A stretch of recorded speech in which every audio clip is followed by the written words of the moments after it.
함께 기도하겠습니다. 오늘도 살아 역사하시는 하나님 감사합니다. 하나님을 예배하는 모든 심령들 주의 손으로 붙들어 주시고 예비하신 은혜와 주의 사랑과 복으로 충만케 하시기를 원합니다. 하나님의 말씀을 간절히 사모하여 모였사오니 그 말씀으로 채워 주시옵소서. 예수님의 이름으로 기도하옵나이다. 아멘. 샬롬.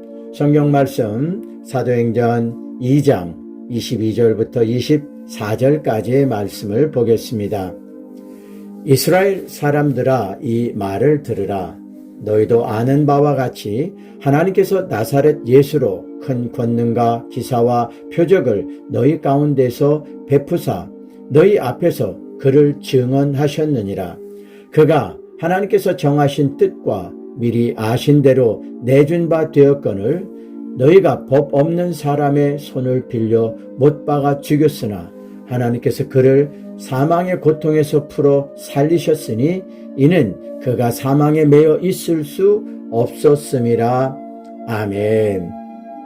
오늘 사도행전 2장 22절에서 24절의 말씀을 본문으로 해서 하나님께서 살리셨으니 라는 말씀으로 증거하고자 합니다. 오늘 본문의 말씀의 내용은 베드로의 설교 부분이었습니다. 그런데 베드로의 설교 내용을 보면 아주 담대하고 분명하게 강하게 전하고 있는 것을 볼 수가 있습니다. 베드로가 이스라엘 사람들을 향하여 전하는 설교에 아주 특이한 말씀이 있습니다. 22절에 보면 이스라엘 사람들아 이 말을 들으라는 이 표현은 하나님께서 모세를 통하여서 가나안에 들어가기 직전에 이스라엘 백성들에게 전하시던 말씀이었죠. 신명기 6장 4절과 5절 말씀이 바로 그 말씀인데요. 제가 한번 읽어보겠습니다. 이스라엘아 들으라. 우리 하나님 여호와는 오직 유일한 하나 여호와시니 너는 마음을 다하고 뜻을 다하고 힘을 다하여 내 하나님 여호와를 사랑하라. 아멘. 여기 보면 이스라엘아 들으라 이렇게 시작되고 있습니다. 이 내용은 모세의 설교로 알려진 말씀입니다. 여기서 우리가 확인할 수 있는 것은 하나님의 말씀이 증거되는 설교를 선포되는 하나님의 말씀으로 들어야 된다는 것. 백성들이 들을 때 모세의 이야기로 듣는 것이 아니라 하나님의 말씀으로 듣는 것입니다. 그래서 히브리어에 보면 쉐마 이스라엘 이렇게 표현하고 있지요. 하나님께서 모세를 통해서 선포하시는 말씀이지만 백성들은 그 말씀을 듣고 하나님을 경외하며 그 하나님에게 순종해야 된다라는 겁니다.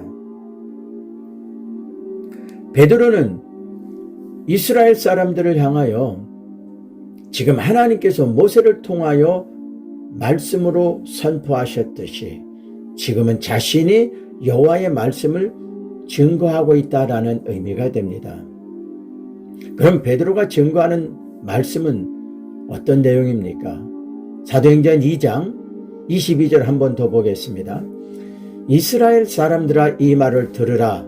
너희도 아는 바와 같이 하나님께서 나사렛 예수로 큰 권능과 기사와 표적을 너희 가운데 베푸사 너희 앞에 그를 증언하셨느니라. 아멘. 예수 그리스도께서 행하신 모든 권능과 기사와 표적은 하나님께서 행하신 것이라는 말씀이죠.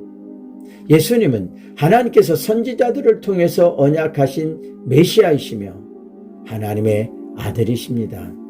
그런데 그 예수를 너희가 죽였도다 23절에 이렇게 직언을 하고 있습니다. 주님께서 오신 것은 하나님의 정하신 언약대로 오신 것입니다.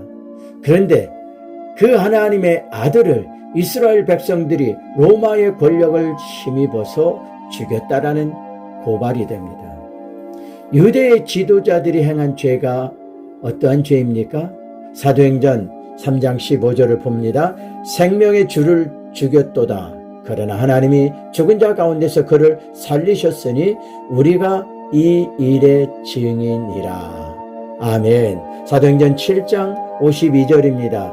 너희 조상들이 선지자들 중에 누구를 박해하지 아니하였느냐? 의인이 오시리라고 예고한 자들을 그들이 죽였고 이제 너희는 그 의인을 잡아준 자요 살인한 자가 되나니. 이스라엘 지도자들과 백성들이 하나님의 아들을 죽인 것입니다. 이들이 지은 죄는 하나님을 대적하며 하나님의 일을 회방하며 하나님과 원수가 되는 죄입니다. 그러나 하나님께서 이스라엘을 죽인 예수를 살리신 것이죠. 사도행전 2장 24절을 봅니다. 하나님께서 그를 사망의 고통에서 풀어 살리셨으니 이는 그가 사망에 매여 있을 수 없었음이라. 이 말씀은 그리스도의 부활에 대한 베드로의 최초의 설교 말씀입니다. 만약에 그의 십자가의 죽음이 그를 사망의 법에 가두었더라면 어떻게 되었을까요?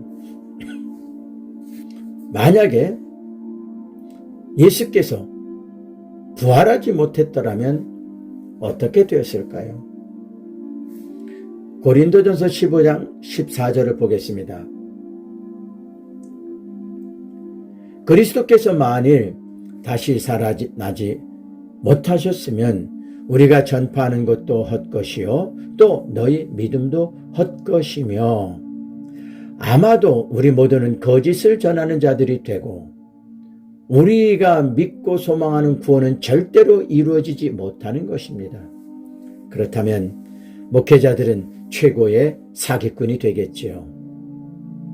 사도 베드로는 주의 부활을 증거하면서 이스라엘의 조상 다윗의 시편을 인용하면서 다윗에 대해서 전하고 있습니다. 사도행전 2장 25절 이하의 말씀이죠. 베드로가 인용한 다윗의 시편은 바로 시편 16편 말씀입니다. 제가 찾아보겠습니다. 시편 16편 8절부터 11절까지입니다. 내가 여호와를 항상 내 앞에 모시며 그가 나의 오른쪽에 계심으로 내가 흔들리지 아니하리로다. 이러므로 나의 마음이 기쁘고 나의 영도 즐거워하며 내 육체도 안전히 살리니 이는 주께서 내 영혼을 수월에 버리지 아니하시며 주의 거룩한 자를 멸망시키지 않으실 것임이니이다. 주께서 생명의 길을 내게 보이시리니 주의 앞에는 충만한 기쁨이 있고 주의 오른쪽에는 영원한 즐거움이 있나이다. 아멘. 베드로는 예수 그리스도에 대해서 이스라엘 백성들이 아브라함, 모세, 그 다음으로 귀하게 여기는 다윗이 그리스도의 부활을 예언하였다라는 것을 증언하고 있는 겁니다. 사도행전 2장 30절과 31절을 보겠습니다. 그는 선지자라 하나님이 이미 맹세하사 그 자손 중에서 한 사람을 그 위에 앉게 하리라 하심을 알고 미리 본고로 그리스도의 부활을 말하되 그가 음부에 버림이 되지 않고 그의 육신이 썩음을 당하지 아니하시리라 하더니 아멘. 베드로는 다윗이 그리스도의 부활을 미리 보고 증거하였다 이렇게 전하죠. 그러면서 그 다윗이 선지자였다라고 표현하고 있습니다. 베드로가 전한 하나님의 말씀의 포인트는 바로 하나님께서 보내신 그리스도를 너희가 죽였다. 그러나 죽은 그리스도를 하나님이 살리셨다. 이런 말씀이 설교의 포인트입니다. 베드로가 고발하고 있는 이 내용은 당시 시대의 상황으로 볼 때 아주 충격적이고 아주 엄청난 발언이 아닐 수가 없습니다. 베드로는 이러한 설교를 어떻게 이렇게 담대하게 전할 수 있었을까요? 바로 하나님의 성령의 충만함이며 성령의 감동에 의한 것이죠. 예수를 십자가에 죽게 한 이스라엘 사람들의 감정을 보아서는 아마 베드로가 이러한 설교를 할 때 가만히 듣고만 있지 않았을 것입니다. 베드로는 예수를 죽인 자들을 향하여 너희들이 죽인 자가 그리스도다라고 설교를 하고 있어요. 그런데 의외의 반응이 나타난 것을 볼 수가 있습니다. 사도행전 2장 37절입니다. 그들이 이 말을 듣고 마음에 찔려 베드로와 다른 사도들에게 물어 이르되 형제들아 우리가 어찌할꼬 하거늘. 아멘. 베드로의 설교를 들은 청중들이 설교의 말씀으로 인하여 마음이 찔렸다라고 하고 있습니다. 여기서 마음이 찔렸다라는 것은 아주 날카로운 무기로 찔러서 관통했다라는 의미가 됩니다. 베드로의 설교, 베드로의 말씀이 전달될 때 하나님의 강권적인 역사가 나타나서 그들의 심장을 관통하고 찔렀다라는 그러한 의미가 되죠. 엄청난 양심의 가책을 받았다는 표현과 더불어 죄책감에 사로잡혔다라는 의미가 됩니다. 그리고 나서 그들의 반응이 나타납니다. 우리가 어찌할꼬. 이 말의 의미는 자신들의 잘못된 부분을 깨달았기 때문에 자신들이 하나님의 아들을 죽였다라는 사실을 깨닫고 반성하는 것입니다. 자신들은 주를 죽였으나 하나님께서 주를 살리셨다라는 사실을 확인하게 된 것입니다. 그들에게 역시 하나님의 성령의 역사가 함께 일어난 것이죠. 그래서 그들이 묻습니다. 우리가 어찌할꼬 어떻게 해야 됩니까? 라고 묻는 것입니다. 그때 베드로는 복음의 길을 제시하고 있습니다. 사도행전 2장 38절입니다. 베드로가 이르되 너희가 회개하여 각각 예수 그리스도의 이름으로 세례를 받고 죄 사함을 받으라. 그리하면 성령의 선물을 받으리니. 아멘. 베드로는 여기서 세 가지를 강조하고 있어요. 첫째는 회개입니다. 주님도 같은 말씀을 하셨고 세례 요한도 회개에 대한 말씀을 증거했어요. 그 다음은 세례에 대한 말씀을 증거하고 있죠. 세례는 하나님을 아버지로 고백하고 예수가 하나님의 아들 그리스도여 주님이심을 고백하는 내용이죠. 그리고 세례라는 의식을 통해서 이전의 죄인이 죽고 주님의 은혜로 새롭게 태어나는 것을 말하는 것입니다. 세 번째는 성령이 강조되고 있습니다. 그러기에 베드로는 아주 자신 있게 성령을 강조하고 있는 것입니다. 그런데 증거되는 말씀에 성령을 받는 조건을 강조하고 있죠. 죄사함과 세례를 통한 새로워짐, 그리고 그리스도를 주로 믿어야 한다라는 것입니다. 베드로의 설교를 듣고 얼마나 많은 사람이 은혜를 받은 것일까요? 사도행전 2장 41절입니다. 그 말을 받은 사람들은 세례를 받음에 이 날에 신도의 수가 3,000이나 더하더라. 아멘. 주의 말씀을 듣고 세례받은 제자가 된 사람들이 3,000명이라고 기록하고 있습니다. 또 다른 사건에 보면 사도행전 4장 4절에서는 5,000명이 회개하고 돌아오는 아주 놀라운 결과도 나타나지요. 한 번의 설교를 통해 수천 명이 회개하고 돌아오는 놀라운 일이 일어났습니다. 그러면 질문을 하겠습니다. 이 베드로가 아주 큰 교회에서, 대형 교회에서, 메가처치에서 목회하는 유명한 목사입니까? 베드로는 아주 훌륭한 신학교에서 공부를 한 신학자였습니까? 베드로는 아주 멋지고 잘생기고 훌륭한 외모를 갖춘 지도자였습니까? 그는 어부 출신입니다. 그리고 그는 얼마 전만 해도 주님의 고난 앞에서 주님을 모른다고 주를 부인했던 사람입니다. 그런데 그가 주님께서 약속하신 성령을 받았습니다. 그리고 성령께서 인도하시고 감동을 주시는 대로 담대하게 하나님의 말씀을 전했던 것입니다.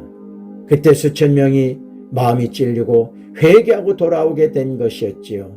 이는 베드로의 능력이 아닙니다. 베드로에게 성령으로 감동하시고 성령으로 역사하신 하나님의 능력이 나타난 것입니다. 그래서 부활하신 주님께서 두려워서 문을 잠그고 있는 제자들에게 나타나셔서 성령을 받으라 이렇게 선포하신 것입니다. 우리는 오늘 이 말씀을 통해 두 가지를 확인할 수 있지요. 십자가에서 죽으신 주님을 살리신 것은 바로 하나님이셨다라는 겁니다. 로마서 1장 4절입니다. 성결의 영으로는 죽은 자들 가운데서 부활하사 능력으로 하나님의 아들로 선포되셨으니 곧 우리 주 예수 그리스도시니라. 아멘. 십자가에 죽으신 예수를 하나님이 살리심으로 예수 그리스도가 하나님의 아들이심을 세계에 선포하신 것입니다. 또 하나는 성령을 받은 제자들이 성령에 감동되어 온전히 하나님의 말씀을 증거할 때 주의 복음을 거부하고 주의 제자들을 핍박하고 박해하던 이스라엘 사람들이 수천 명씩 회개하고 주님께 돌아오는 역사가 일어났다라는 겁니다. 이 역사로부터 교회가 시작된 것입니다. 이 시작된 교회를 초기교회 또는 초대교회라고 하지요. 이 교회가 바로 신약에서 시작되는 교회의 시작입니다. 그런데 교회의 시작은 사실 구약에 그 모델이 이미 있어요. 하나님께서 출애굽과 더불어 시내산에서 성막을 명하시고 성막의 시대가 시작이 되면서 교회가 시작이 되었던 겁니다. 사도행전 7장에서 스데반은 광야 40년 기간을 광야 교회였다고 표현했죠. 구약에서의 교회의 특징은 하나님께 드리는 제사의 목적이 있었어요. 이것은 곧 하나님과 백성들과의 관계를 위한 명령이었죠. 그런데 예수님께서 오시고 또 승천하시고 성령이 임하신 후에 세워진 교회에는 아주 분명한 목적이 나타난 것을 볼 수가 있습니다.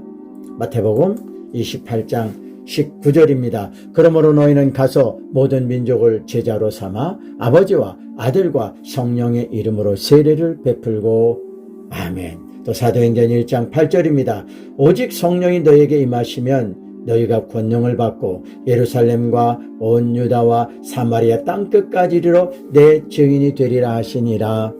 아멘. 하나님께서 교회를 세우신 목적이 무엇이라고 생각하십니까? 신약 상황으로 볼 때 교회를 세우신 하나님의 목적이 있습니다. 첫째는 하나님을 예배하는 것입니다.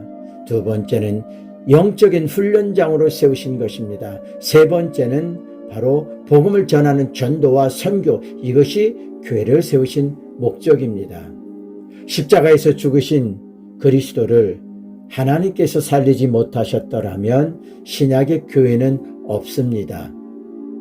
주님께서 약속하신 성령의 임재가 없었더라면 오늘날 교회는 시작도 되지 못했을 것입니다.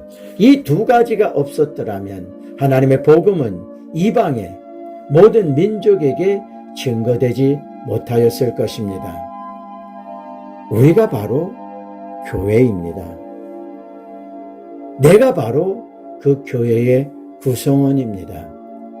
사도들에게 명하셨던 그 명령은 지금 우리에게 전달이 되었으며 주님은 그 사명이 우리를 통해서 완성되기를 원하십니다. 내가 교회입니다. 우리가 교회입니다. 기도하겠습니다. 사랑이 많으신 아버지 하나님, 감사합니다. 십자가에 죽으신 예수를 살리심으로 그가 하나님의 아들이심을 선포하셨고 두려움에 떨고 있던 제자들에게 성령을 주심으로 담대히 주의 복음을 전하게 하시고 놀라운 역사를 이루게 하신 것을 성경을 통해서 확인하였습니다. 오늘 이 시대를 살고 있는 우리들도 마찬가지입니다. 두려움 속에 있고 아픔 속에 있고 미약함 속에서 호소하고 있습니다. 우리에게 필요한 것이 무엇입니까? 확신입니다. 성령을 통한 능력입니다. 그리고 살아있는 하나님의 말씀입니다. 우리가 교회이며 내가 그 교회의 구성원이며 우리를 통해서 이루고자 하시는 하나님의 뜻이 온전히 이루어지기를 소망합니다. 예수 그리스도의 이름으로 감사드리며 기도하옵나이다. 아멘.